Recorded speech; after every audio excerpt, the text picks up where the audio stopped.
Welcome to this video, where I'll be showing you how to complete the Introduction and Travel and Transport Infrastructure sections of your Modeshift STARS school plan. You don't need to have completed any activities or initiatives to complete these sections, as this is all basic information about your school. Let's start with the introduction. So to edit this section, you'll need to click on the Introduction tab here, and then click on the pencil icon in the top right hand corner. Now you should see a page that looks a little bit like this, and I've added in some of the basic information about my school. The majority of this you'll be able to fill in yourself, but I'll highlight a few key items for you. If you already have a school travel policy, you can include a link to that in this box here. If you haven't, contact your local STARS or active travel officer and they'll be able to provide you with a template to fill in. This section's completed, so let's move on to the next part. If at any point you want to pause the screen to help you with your own plan, you're welcome to do so. I've come to a section that asks for a written description of the locality of the school. Now, some of the more difficult boxes, there are information buttons here to help you with what to put in. So in this button here, all you need to do is describe the general area around your school and the area in which your pupils and staff travel to school, just in a few sentences. I've added in this information and the school opening hours, so I'm going to move down to the next part. If you have had bikeability training in your school, you can include the numbers of pupils that have achieved a level in these boxes here. Now this section asks for a working group, so I'm going to click the eye icon to find out a little bit more information. It's strongly advised that anyone looking to promote active travel in school set up a working group, and this needs to consist of at least 2 adults and 2 children. This means that it's not down to one person to organise everything, but you're involving lots of different people in the conversation. A great way to start this is to include active travel in a school council meeting, or to choose 2 active travel ambassadors from your pupils to help promote different activities, such as assemblies or active travel breakfasts. You can include the actions that you've done in this box here and any evidence such as meeting notes in this section here.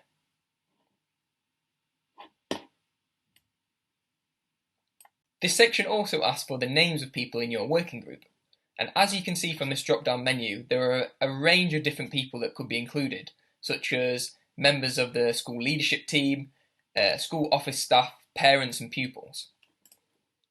So you can add in the names of people in here, and when it asks for your pupils, you don't need to include the names of the pupils, just a name like active travel ambassadors or junior road safety officers will work fine. If you have a Sustrans officer or a Living Streets WOW officer working at school, you can include the information in these boxes here. If you have a local authority officer working at school, which could be your STARS or active travel officer, you can put their name in this box here. Also, if you've had any volunteers who have contributed to promoting active travel, you can include them in this box here and their contributions. So for example, if you've had parents or governors supporting a project, or if you've invited a local councillor to come and support your working group, that could be added in this box here. Once you've completed everything in this section, make sure you click on the Save button at the bottom of the page. Otherwise, everything you've put in will be deleted. Once you've pressed save, you'll be taken to a page like this one. So you can make sure that all the information you've added has been saved.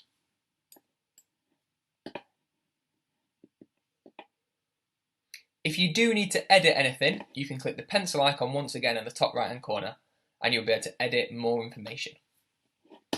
For now, let's go back to the school homepage, which we can do by clicking either this arrow button here or the Modeshift STARS logo in the top left hand corner. Our introduction section is complete, so let's move on to the Travel and Transport Infrastructure tab. As before, let's click on the tab and then press the pencil icon in the top right hand corner to edit. This first section here asks some basic question about your school facilities. So you can fill in information on car parking spaces, cycle parking, scooter parking and other facilities. If you need help understanding what a different term means, such as a chef food stand, you can click on this example box here, where you'll get a picture to help you. So for example, if you've got one bike shelter, that will count as one Sheffield stand. And say you had 5 racks there with room for a bike on either side, in your total car parking spaces you could put 10 because you've got room for 10 bikes. At the bottom it asks for details of coach parking spaces. Now don't worry if you don't have a coach car parking space, put a 0 in the box and then add details in this box here about where a coach would park if you went on a school trip.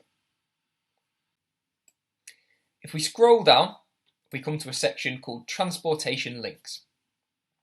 Now the first question asks if you have a school street in place. As you can see in this blue box here, a school street is when the road directly outside a school is closed at the beginning and end of the school day. This is to reduce congestion outside the school and help to make it a safer place for pupils travelling actively. If this is something you would like to see happen at your school, do get in touch with your local authority STARS or active travel officer and we'll be able to help you with this.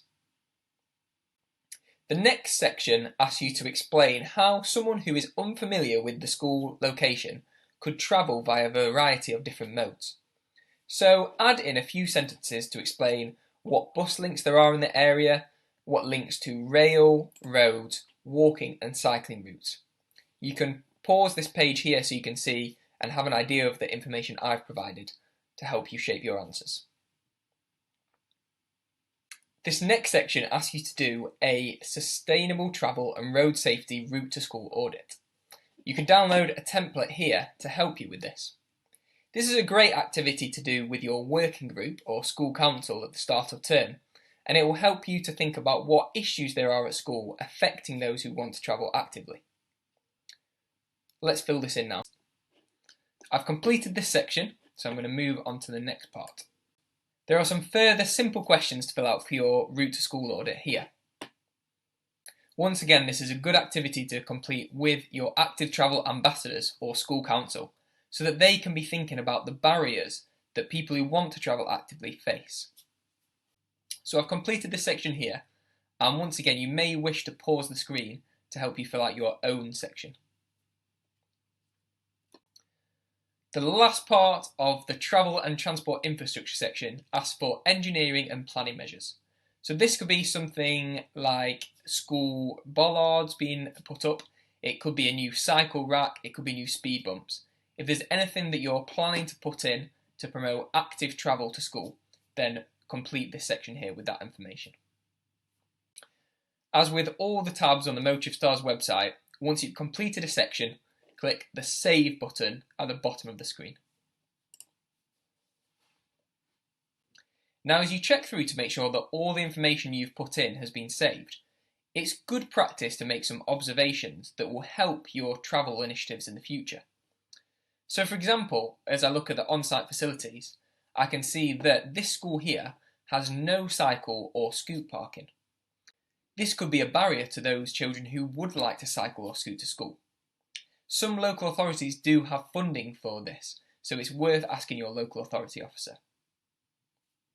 In the transportation link section, I can see that this school is within a 10-minute walk from the local bus and train station.